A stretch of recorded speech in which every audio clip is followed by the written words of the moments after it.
jërë ngeen jëf mbokk déglukat yi asalaamaaleykum benn waxtu moom mooy soo ko jot ci njolloor gi li gën a fës fas ko faram fàcce bokk na ci li ñu gis nag di variant britannique bi nga xam ne fës na fi ci Sénégal fi mu toll ñu ngi seet ki nga xam ne moo ko fi indi ngir rek jéem a dakk law gi nga xam ne wopp su mu ngi koy law kàddu yu kortal nag moo nekk directeur bu IRESSEF di nag docteur Pape Abdoulaye Diaw tey ji moo nekk gën El Hadj Ba ci émission objection ba tey nag ci wàllu mbas mi nañu des Sénégal nag juróom-ñaar yi ñàkkaa seen bakkan tey ji nii am nag ñett minutes ak fukk yoo xam ne am nañu opsi di coronavirus ñu am docteur Ousmane Gueye mi jiite SNEIPS ca Ziguinchor nag maire ba ma ngay jóg di xeetali ñi nga xam ne kat ñooy acteurs culturels yi yëngu ci wàllu musique hip hop jox na toll ci ñeenti millions ginnaaw bi nga xam ne kay fi dafa leen laal loolu nañu ci ànd ak kii di Abdoulaye Baldé maire bu Ziguinchor ñaar fukki at nag ba Balla Gaye làqoo ba léegi ñu jàpp tey ji nag amoon nañ ko di ko fàttali waaye nag fi amoon na benn xumbu ndaxte wàllu mbas mi moo tax leen li ñu fas yéene faram-fàcce ci wàllu xibaar bokk na ci nag mbirum nag Boubacar Seye mu jiite Horizon Sans Frontières fu mu toll nii kat mu ngi ci ay jafe-jafe yu tar wopp na ba yóbbu ko pavillon spécial nañ ci ànd ak kii di avocat bu maître Assane Dioma Ndiaye du ñu fàtte wàllu retour bi Assane Thioune moo nekk ci wàllu xarala gi.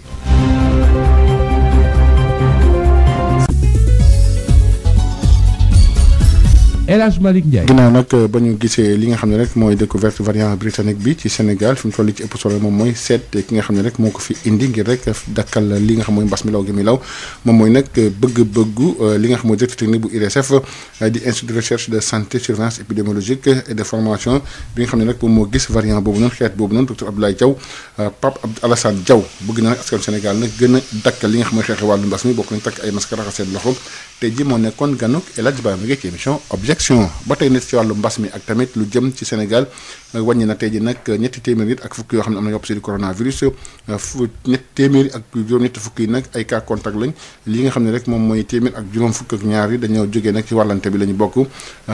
juróom fukki nit ak ñaar ñu am nag wopp ci nekk ci bërëb Sowétas yi leeral ak docteur Ousmane Gueye moo ci des SNEIPS di déglu mën ci ay leeral ci ñaari junni ak juróom-ñett fukk ak ñett test yu ñu def ñetti téeméer ak fukk ñoo ci positif maanaam téeméer ak juróom fukk ak juróom-ñett cas contact mooy amul benn cas importé téeméer ak juróom fukk ak ñaar ñoo jot a am doomu jàngoro bi te xamuñu fu ñu ko jëlee ñu naan leen transmission communautaire ci ñooñu fukk ak benn la ñu nemmee ko ci Louga ak Touba juróom-ñaar ca Kaolack ak Kër Massar juróom benn ca Maris ak Parcelles Assainies ñeent ca Daara Diamniadio Richard Toll ak Sacré-Cœur 3 ñett ca Arafat Dakar Plateau HLM Liberté 6 Linguère Mbour Médina Popenguine ak Rufisque ñaar ca Cambérène Cité Soprim Darou Mousti Fann Grand Yoff Guédiawaye Liberté 1 Point E Sébikotane Sicap Mbao ak Tamba benn ca Bambey Birkilane Bopp Cité Impôts et Domaines Cité Kër Gorgui Cité La Linguère Colobane Derklé Fass Delorme Fass Mbao Fass Payotte Gibraltar Gueule Tapée Kaffrine Kanel Kër Mbaye Fall Koun Malika Mamel Mermoz Ngor Ñaari Tali Nord Foire Waagu Ñaay Patte d'Oie Petit Mbao Pikine Sakal Sangalkam Scat Urbam Sicap Baobab Thiès Yara Yeumbeul Zac Mbao zone B ak zone de captage ñaar téeméer ak fukk ak ñaar malade ci ñi ñu hospitalisé woon wér nañu bésu tey juróom fukk ak ñeent malade ñoo ngi suñu réanimation juróom-ñaari malade ñàkk nañu seen bakkan bésu démb gaaw fanweeru fan ci weeru janvier atum 2021 ñeneen ñi des hôpital ñoo ngi tane ci bésu tey dalee ko ci cas bu njëkk bi Sénégal wàññi na ñaar fukki junni ak juróom benn ak juróom téeméer ak ñaar fukk ak ñett cas positif ci ñooñu ñaar fukki junni ak benn ak juróom-ñeent téeméer ak juróom-ñaar fukk wér nañu ci juróom benn téeméer ak ñaar fukk ak juróom-ñett ñàkk ci seen bakkan mu des ñetti junni ak juróom-ñeent téeméer ak ñaar fukk ak ñeent ci hôpital. mu nekkoon docteur Ousmane Gueye te Ziguinchor nag maire bi Abdoulaye Baldé mu ngi xeetali ñi nga xam ne rek ñu acteurs culturels yi ngi ci wàllu musique hip hop tax na toll ci rek ñeenti millions suñuy xaalis loolu nag ngir ñu dimbali ko ginnaaw bi nga xam ne kat seen yëpp dafa taxaw ndax wàllu mbas mee tax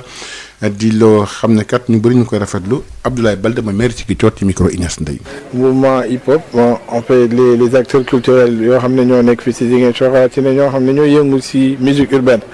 donc ñu daje woon daje bi nag dafa. du ko jiitu daje nañu ay daje yu bare pour que ma ñaax leen balaa ñu leen di dimbalee loolu di indi xiiro engagé seen biir bëggoon naa ñu daje ñoom ñëpp ñu nekk benn def nañu ay réunion yu bare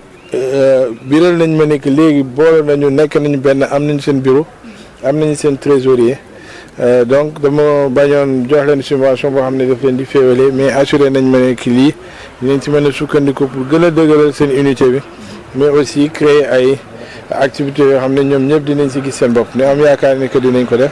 li ndoorteel la 4 millions laa leen jox mais bu soobee yàlla bu si yàlla àndee bu ñu demee ba si coppaandaw bu ñu continuer di liggéey nii parce que déjà si biir dëkk bi ñu ngi tabax ay jumtukaay yu bëri bëri nga xam ne si mbir culture la jëm y a Ziguinchor City Center nga xam ne am na ay studio d'enregistrement am na ay salle de spectacle mais aussi naka noonu le centre socio-culturel boo xam ne ñu koy tabaxal dans le cadre de Promoville au niveau de Périssac boobu aussi am na ay studio am na ay salle de formation donc loolu yëpp bu ñu en tout cas déggoo bu léegi je pense que yooyu mën na leen ko jébbal ñoom ñu gérer ko mais bu ñu jéggoo nag ñun dinañ jël suñu matuwaay pour que le secteur privé mën ko gérer pour que ñëpp mën ni si gis seen bopp. ñu wax ci li nga xam ne rek moom mooy nag wàllu mbas moom sax moo tax tey ji ba màggal yarkat yi nga xam ne boobu nañ ko Balla Gaye nekk amul benn xumbati boo xam ne am na fi ndax nag wàllu mbas moo tax ginnaaw li ñu ci nemmeeku rek moom moo jëm nag ay jàng alxuraan ak lu ñu mel tey ji sax bu ñu paree dañu jëm Tiwaawoon ngir rek maanaam nag ziyaarwaat fi nga xam ne rek mooy Balla Gaye Babacar Kébé mooy porte-parole jour bu collectif des amicales de l'UCAD ñu déglu ko jokkoon nañu ak moom. waaw comme niñ ko baaxoo di def chaque année muy date bi di 31 janvier donc année bi aussi dañoo prévoir comme ni ñu daan ko defee bien vrai que am na ay changement fàttaliku suñu mbokk étudiant boobu noonu nga xam ne nii mooy Balla Gaye donc si loolu lañ nekk tey jii nii. waaw tey nag activités yi par rapport ak ni mu daan demee si année yi nii weesu xaw na am ak coppitiku donc li waral loolu moom mooy pandémie bi nga xam ne nii si lañ nekk donc ku ne xam ne ne mbas mi mu ngi ci réew mi donc yenn activités yi ñu daan def UCAD yooyu day waral rassemblement mooy comme wàccee kaamil yi ñu daan def indi daara yi ñu wàccee kaamil ñu togg fii ay laax séddale ko étudiants yi yooyu noonu yëpp cette année ci dañoo décidé ne dañ koy defee ci famille ki nga xam ne nii moom moo laaxu donc li waroon ci loolu yëpp waa famille bi ñoom ñoo ko def fees ca Tiwaawan donc ñun activité bi ñu prévoir fii nii mooy non seulement wàcce nañ kaamil certes mais pas de ci façon bi ñu daan ko defee donc bu ñu jógee ci loolu aussi dinañ tenir benn point de presse avec un nombre boo xam ne nii nombre bu réduit lay doon donc activité yooyu rek lañ prévoir après aussi dina am délégation collectif des amicales de l'UCAD bi nga xam ne nii day dem Tivaouane comme ni ñu daan ko defee dem seeti famille bi. yi tamit yemook fanweer fan ak benn ci weeru janvier dafay tombeek nag juróom-ñett at yi nga xam faatu boobu nañ ko Mamadou Diop ci yëngu-yëngu yi amoon nag place de l'Obélisque moom nañ ko faatoon nag ginnaaw am ay ñaxtu yoo xam ne ko amoon ngir rek ñaaw lu ñetteelu mandat bu Abdoulaye Wade ñaari policiers yi ko tegoon li koy faatoon nag muy Tafsir Ousmane Thiam ak tamit Wagane Soumaré dañu daanoon nag lu toll ci rek ñaari at kaso waaye tam ñetti weer kaso nguuru Sénégal nag moom nag ñu daal di ko daana moo jox leen ay ndàmpaay ba tey ci wàllu xibaar yi des ak tamit mbirum Boubacar Seye mu jiite Horizon Sans Frontières fi mu toll nii mu ngi ci ay tolof yu tal dem nañu koy ba pavillon spécial administration pénitentiaire kat da doon njort mu am AVC Boubacar Seye mu ngi situation boo xam ne kat bu doy waar la yëf yi kat daf koy dund daf koo xaw a jaaxal loolu mu ngi ci naqar ak métit Maître Assane Dioma Ndiaye bokk ci ñu koy laaj li nga ci ay leeral. waaw xibaar bi ci mujj mooy bi ñu demee ba daanaka ci ajjuma bi dañu détecté ci moom ne mu ngi commencé di am li ñuy wax AVC maanaam accident cardiaque boo xam ne mun na ñëw à tout moment ci la ñu ñoom nag ci la ñu nekk ci tiitaange ñoom sax waa service administration pénitentiaire ci dimanche démb ci suba samedi bi la ñu xamal ne yóbbu nañ ko ci pavillon spécial ci suba gi. donc foofu xëy na dinañ ko mën a jël en charge ndax daanaka hôpital la maanaam buñ la téyee ci mbiru li ñuy wax maison d'arrêt wala kaso boo demee ba ñuy jàpp ne sa état àndalatut ak nekk ci kaso bi dañ lay yóbbu pavillon spécial foofu administration pénitentiaire ñoo ko yor mais hôpital la ci biir hôpital la Dantec la defe naa ne sax xëy na réaction bu xaw a gaaw boobu moo tax musiba amul. mais nag ba léegi écarté wuñu musiba boobu parce que xam nañ ne déjà boo amee problème cardiaque booy dund li ñuy wax stress bi muy dund tey loolu dafay doon facteur bu yokk mun a gaawal li ñuy wax AVC accident yi mun a am ci mbiru cardiaque moo tax li ñu waxoon njëlbeen bi defe naa buñ ñu teeloon a topp duñ egsi fii tey nag dem nañ ba xam ne li ñu leen doon wax du ay waxu kese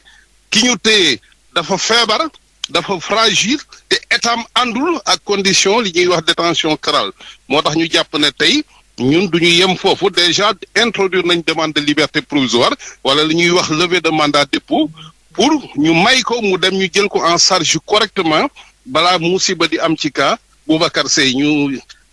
ñaan di yaakaar ne ñi yor dossier bi ak ñi nga xam ne ñoo ko jàppalu tey dinañ taxaw ci loolu surtout que buñ demee ba président de la république moom sax la Boubacar doon wax mu laaj ko defe naa procédure bi amatul benn légitimité. waaw xam nga pavillon spécial moom comme ay spécialistes ñoo fa nekk foofa moom jàpp nañ ne xëy na dinañ stabiliser parce que stabiliser rek lañ ko mun a tudde ba la commencé woon di feeñ début d'accident cardiovasculaire boobu mu taxaw mais loolu nag li muy àndal mooy ñu yóbbu ko ci li ñuy wax structure yu spécialisé wu. ñu wax ci xibaaru bitim rek tamit li nga xam ne rek moom moo jëm nag ca Russie la ñuy dem ak tamit ay jàpp yu bëri yoo xam jàpp nañ ko nag police bi teg na loxo toll rek tey jii fanweeri fan ak benn weeru janvier junni ak juróom-benn téeméer nit yoo xam ne ñu ngeen jàpp nag téeméer ak ñeent fukk ak ñaar rek ci ñu ngi jàpp ci Moscou ci nag ñaxtu yoo xam ne amoon na ngir ñu bàyyi rek yi nga xam moo nekk Navalny bi ñu teg loxo loolu nag ay ONG bi ñoo jóg taxaw ci thème opposant russe boobu ñu ngi ko teg loxo fukki fan ak yi nii nag ginnaaw ba mu ñibbisee ci Allemagne manifestant yi ñaanal tamit li nga xam ne moo jëm ci guerre gi am ci gënu kawe ci nguur gi waaye tam ay dajaloo yoo xam ne nag ñu ngi koy amal fan yi ñu dëgmal fan yi ñu génn yëpp lu am ci Russie ba tey États-Unis tam ñu ngi ñaawlu bu baax a baax li nga xam ne rek moom mooy dal gi dal nag ci kaw nit ñi manifester foofu ci Russie ñuy jàpp ne yemook tey ji nag fanweeri fan ak ci weeru janvier ñuy ak benn ci weeru janvier loolu nag mu ngi am ci waxtu woo xam ne États-Unis ñoom ñu ngi ñaawlu loolu nga xam moo am fële ca Russie te Chine la ñuy dem ak tamit expert OMS yi nag ñoom di leb liñ bët ci li nga xam ne rek moom mooy li xewoon xële ca Wuhan fa nga xam ne nag fa la mbas mi daal di dooree ñu ngi fa nag ñu jàpp ne gox boobu kat ci marché yi ba dañ fa doon jaay ay rabu àll yoo xam ne koy faral di daal di lekk ak yi ni mel ci tàggat yaram la ñuy wax ak tamit ci wàllu CHAN bi tey jii la ñu amal nag jeexal quart de finale yi bokk na ci Maroc ak Zambie dina am 16h 19h Guinée war a sëgg ak Rwanda loolu nag mooy match CHAN bi nga xam ne am na ñu dem fële ca France ak tamit li nga xam ne rek moo jëm ci wàllu nag 22e journée bu Ligue 1 bi fi mu toll Nice mooy sëgg ak Saint-Étienne, Angers di sëgg ak Nîmes Saint-Étienne ak Reims ñooy sëgg, Lorient ak Paris Saint-Germain, Brest ak Metz, Lille ak war a sëgg ak Dijon, Nantes di laale ak Monaco ci kanam tuuti lay doon. ci Angleterre ñu dem fi mu toll nii nag Chelsea moo jiite Burnley benn bal ci dara, Leicester war a sëgg ak Leeds United, West Ham war a dara Liverpool bu Sadio Mané 16h30 lay doon, ab Brighton war a daje équipe bi nga xam ne nekk Tottenham. ca Espagne tamit am na ay match yoo xam ne am na tey ji bokk na ci Xatafe fi mu toll mi ngi laale ak Alaves, Cardis war a sëgg ak Atlético Madrid, Granada war a daje Celta Vigo ñoo war a laale. ca Italie lañ koy jeexale ak tamit lu jëm nag ci wàllu 20e journée bi, Atalanta Bergame war a daje ak Lazio de Rome, Cagliari Sassuolo, Crotone ak Genoa, Naples ak Parme, AS Roma war a daje équipe bi di Hellas Verona. fukki simili ak juróom fukki ak ñaar mu toftalu si benn waxtu ñu ànd ak ki nga xam ne rek moom moo nekk Marie Rose Ndiaye ci wàllu rétro bi. asalaamaaleykum mbokk déglukat yi dal leen nag jàmm ci seen jotaayu xibaar yi gënoon a fës ci ayu bés bi ci Sud FM seen rajo. ñu door rek mbas mi di Covid-19 ak coppite gi am ci virus bi nga xam ne moom la ñu duppee variant britannique nemmeeku nañu ko fii ci Sénégal ka ko xamle moo di njiital IRSF di Institut de recherche en santé de surveillance épidémiologique et de formation professeur Souleymane Mboup alxames la xamle lu ni mel jaare fa di yee askan wi ci solo si am ci topp li ñu leen digtal ngir aar seen bopp ndax kat bile variant wàllanteem dafa gaaw loolu. dafa am ay variant yu bees et variant yooyu leen gën a caractériser mooy wàllaate bi dafa gaaw dañoo gaaw a wàll nit ñi biñ ko jëkkee xool série biñ jëkk a def gisuñu ci woon variant yooyu moom lañ waxoon semaine yële passé mais démb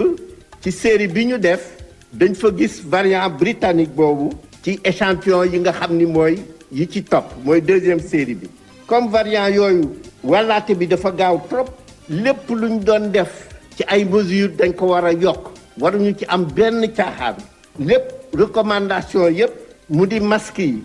mu di raxas loxo yi mu di gel hydroalcoolique bi mu ni wàññi mbooloo mi mu di garder distance yi luñ ci doon def rek dañ ko war a def lu ëpp te ñun dinañ continuer surveillance boobu te luñ ci gis dinañ ko wax. ab accident bu métti moo am alxames ci suba ca wetu Dagga Jaxate di ab dëkk bu nekk ci commune bu Ngàcc Nawde ca diwaanu Kaolack juróom-ñeenti nit ñàkk ci seen bakkan fukk ak juróom-ñaar jële ci ay gaañu-gaañu juróom-ñetti yi sonn lool Awa Thiaw. deret day sangaat na suñu tali bi juróom-ñeenti doomu aadama yu ñàkk seen bakkan fukk ak juróom-ñaar yu am ay gaañu-gaañu te juróom-ñeenti mettile lool loolu day moom moo tukkee ci accident bi nga xamee ni si moom moo am ci route nationale numéro 1 fi tolloog dëkk bi nekk Dagga Jaxate nekk ci commune bu Ngàcc Nawde benn minicar bu bàyyeekoo fi nga xam ne si moom moo nekk Kaffrine day moom moo mbëkkante ak benn camion boo xamee ne si mi ngi bàyyikoo woon Kaolack jëm fi nga xam ne si moom moo nekk Tambacounda ñi nga xamee ne si ñoom ñoo ko teewee day nee nañ minicar bi ci boppam moom moo doon def dépassement boo xamee ne si doy na waar lool ci benn virage noonu nag la jàkkaarloo ak camion bi nga xamee ne si mënu ko woon moytu loolu nag moom moo indi musiba bi juróom-ñaari doomu aadama ñàkk seen bakkan ci saa si am keneen koo xamee ni siitam dafa ñàkk bakkanam bi nga xamee ni sikkat ñu ngi koy jéem a sowe di ko yóbbu hôpital régional El Hadji Ibrahima Niass foofu tam day la ñu yóbbu sax fukk ak juróom-ñaar yi nga xamee ni siitam am nañ ay gaañu-gaañu waaye tam nee nañ ñu day juróom-ñeent yi moom mettile nañ lool ba fu mettile yam ci accident boobu nag li nga xam ne si moom moo nekk reewande ak càgganteeg doomu aadama moom lañ ci duutaat baaraam ci ay xibaar ñi ngi ñuy wax ni sax jëwriñ ji nga xam ne si moom la ñu dénk wàllu dem bi ak dikk bi jóge na Ndakaaru fas yéene dem fi nga xam ne si moom moo nekk Dagga Jaxate ngir xool accident boobu ak li ko waral Awa Thiaw doon jokkoo ak yéen fii ci diwaanu Saloum pour Sud FM. ministre des infrastructures Mansour Faye demoon amal doxub nemmeeku ca bërëb boobile nga xam ne fa la accident bi amee jaaree fa sax di yëgle ne dinañu jël ay mesures ngir tere lu ni mel te bokk na ci yooyee mesure ab alamaan wala nangu lu ñu duppee licence de transport wala sax permis su fekkente ne ñiy dawal topp ñu code de la route Mansour Faye nag nee na ci jamono ji li mu gën a namm moo di delloo si fi waat tolérance zéro soxal accident yi am ci tali yi te ñu bëri di ci ñàkk seen bakkan ñu teewlu ay kàddoom ci micro Awa Thiaw. gis nañu car bi nga xam ne mooy car transport bi leen yeboon car bi kat dafa surchargé moom capacité am mu waroon jël fukki place ak juróom-ñeent ndekete yoo yab na lu mat fanweer place ak ñaar mu nekk lu metti fii accident bi am nag ñëpp gis nañu tali bi macha allah baax na signalisation bi macha allah ligne continue la dépassement waru foon am ci biir dëkk la agglomération la donc kenn waru fi doublé waaye gis nañu chauffeur bu doon dawal minicar bi dafa doublé foo xam ne waru foon doublé lu warul am lii nag dafa wane ba nga xam ni chauffeur si nga xam ni ñoom ñoo yore le transport teey bu ñu war a teey te teey ñu ko loolu nag dafa war a tax ñu war a jël ay mesures yoo xam ni mesures yu sévères la code de la route dafa nii bu fekkee oto yàpp na loo xam ne waru ko yàpp ci ay passagers code de la route mën na nangu permis chauffeur bi ba noppi nga fay contravention mais am na beneen mesure boo xam ne man en tant que ministre war na ko mën a jël te dinaa ko jël léegi oto boo xam ne gis nañ ko ni mu surchargé dañuy nangu licence bi transporté bi kooku moom dañ koy mettre en application dinaa ci waxtaan ak sama naataango ministre de l'intérieur bi nga xam ne moo yor police ak ministère des forces armées bi nga xam ne moo yore gendarmerie pour que maintenant oto bu ñu gis nga surchargé passager yu nga war a yëpp dañu nangu licence bi loolu dana tax lu mel nii wax ma du am de waaye dana wàññeeku ci lu bëri ensuite dañu aussi def ay sensibilisation ci usagers yi professionnels maanaam chauffeurs yi pour que ñu war a def prudence foo warul doubler bul fa doubler foo war a yoot nga yoot foo war a daw nga war a daw. ca maison d'arrêt et de correction bu Louga ki ñu jàpp ne moo faat doomu Amérique bi nga xam ne dañoo jëloon bakkanam ci diwaanu Kaolack moom dafa mujje faatu nee ñu nag dafa doon bëgg rëcc ca boobee kaso ñu ko tëj dalee ko fukki fan ak juróom ci weeru janvier ñu jël koram yóbbu ko ngir autopsie ubbi it ab enquête ngir xam ci yan anam la ñàkkee bakkanam Lamine Gueye Samane. xibaar bi fees ñëpp di ko waxtaanee fii si biir Njàmbur muy faatu gi nga xam ni Babacar ñu ko doon wooy Amadal faatu na ko moom mi nga xam ne moom la ñu tuumaal ni moo faat Mohamed Cissé doomu américain bi nga xam ni taalibe Cheikh al Islam Baye Niass la woon te ñu faatoon ko ci Kaolack yàggul dara kilifa yi nag ñu bare ci laaral la ñu def si mbir mi waaye xibaar yi nga xam ni gëstu nañ ko wax nañu ni kii di Amadal day moom dafa bëggoon daw génn si kaso Louga bi nga xam ne fa lañ ko tëjoon fukki fan ak juróom si weeru janvier gannaaw ba nga xam ne teg nañ ko loxo si département bu Linguère si yan anam nag dëgg-dëgg la ñàkkee bakkanam ba fi ñu toll loolu mooy laaj mbott geenam néew bi nag ñu ngi ko jëmale fi nga xam ne mooy Dakar ngir ñu amal autopsie bi maanaam gëstu seet dëgg-dëgg lan moo waral lu ni mel enquête bi nga xam ni procureur ubbi na ko te dénk ko commissariat bu Louga du ñàkk mu leeral lépp lu jëm si wàllu faatu Babacar alias Amadel moom amoon ñaar fukki at ak juróom benn du rak faatu américain bi luñ ko doon tuumaal am na yeneen jëfin yu ñaaw sàcc njuuj njaac yenn sax mu ànd ak tuur deret ki leen doon jotali xibaar yi fii si Louga Lamine Gueye Samane Sud FM. ca bët saalumu réew mi ñetti jàngalekat yu nekk ca CEM Arfan Bessir Sonko bu Bignona ñoom ay élèves ñoo doon grève lundi daal di leen gaañ la ko waral nag moo di élèves yooyu doon grève dañoo bëggoon dugg ca seen boobee école waaye ñu daal di leen baare ba ca mujjantal ga ñu doon leen xaañ ay xeer ak dóor lu ni mel nag tax ba ñu yóbbu leen ca service médical bu sapeur pompier bu Bignona ngir faj leen Ben Michel Kanfoudi. fitna moo amoon tey ci suba ci CEM Arfan Bessir Sonko bi nekk ci biir commune bu Bignona ay ndongo yu jóge feneen ñoo daal di déloger seen camarades yi nekk ci CEM boobule yokk ci gaañ ay jàngalekat yu nekk ci daara joojule Cheikh Dimera di jàngalekat histoire géographie di ñëw ci mbir mi ni mel la. une trentaine d'élèves quand même ay xale yu tuuti ñoo ñëw dugg soluñu tenue dañoo dugg rek commencé sandi seen xeer yi ci biir classe yi ci kaw plafond yi maintenant malheureusement dafa amoon ay xale yi nga xam ne du yiggoon ci grande porte bi et ils ont été vraiment arrêtés par les collègues qui étaient là. Il y avait le surveillant général benn collègue vraiment ñaari collègues yi génn ci salle yi nag dimbali principal kii surveillant général bi ñu ko jàppee ci biir loolu nag bon y a eu l'autre groupe qui était de l'autre côté ñu sandi leen frontalement vraiment les pierres là. pierres yi nag dal ci collègues yi. jàngalekat boobule nag daal dinay ñaawlu bu baax a baax li nga xamante ni daal dinay am ci CEM Arfan Bessir Sonko bu Bignona ba pare yokk ci di condamné attitude ndogo yooyu lee. su élève su ñëwee bay ñëw di xaañ professeur loolu c'est catastrophique. C'est catastrophique. Franchement, lii rafetul.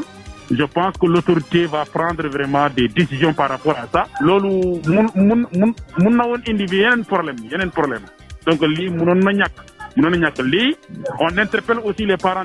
d'élèves yi nañ ci dugg. jàngalekat yi nga xamante ni ñoom la ñu gaañ daal nañ leen di yóbbu ci infirmerie bu sapeur pompier yi nekk ca Bignona ki doon jokkoo ak yéen fii ci diwaanu Ziguinchor Ben Michel Kanfoudi pour Sud FM. mbokk déglukat yi yile xibaar gënoon a fës ci ayu bés bi ci Sud FM seen rajo ma leen di jaajëfal jox leen dig daje dibeer bi di ñëw. El Hadj Malick Ndiaye. ñaar fukki simili ak benn moo toftalu ci benn waxtu ci njolloor gi seen faram-fàcce xibaar yi bokk na ci nag li nga xam moo jëm ci wàllu mbas mi waaye RSF nag di bëgg di seet ki nga xam moo fi indi nag variant britannique bi teg ci moom loxo su ko defee rek dakkal nag law gi mbas moom tey nag gën naa la fii ba Sénégal ñetti téeméer nit ak fukk ñoo am wopp si di coronavirus ànd ak docteur Ousmane Gueye mu jiite SNEIPS tey jii mu indi ci ay leeral dañu xam ne faram-fàcce xibaar yi mbirum kii di Boubacar Seye moom mu jiite Horizon Sans Frontières nekk ay tolof-tolo ci wàllu wér-gu-yaram moom dafa sonn nag bu baax a baax ba ñu ko ci pavillon spécial avocat am nag bëgg ñu bàyyi ko ni mu gën a gaay dégg ngeen ni sax kii di Boubacar Seye tey jii tamit yem ak ñaar fukki at ba kii di Balla Gaye ñu boomee ko ci université Anta Diop bu Dakar waaye nag amul benn xub ci wàllu mbas mi tax àndoon nañ ca kii di Babacar Kébé mi nga xam tey jii mooy doon nag kaddu amical yu université Anta Diop bu Dakar sant di gërëm ak sant mu nekkoon ci wàllu xarala gi ci kaddu El Hadji Malick Ndiaye yeneen i xibaar yeneen i jamono jaa ngeen jëf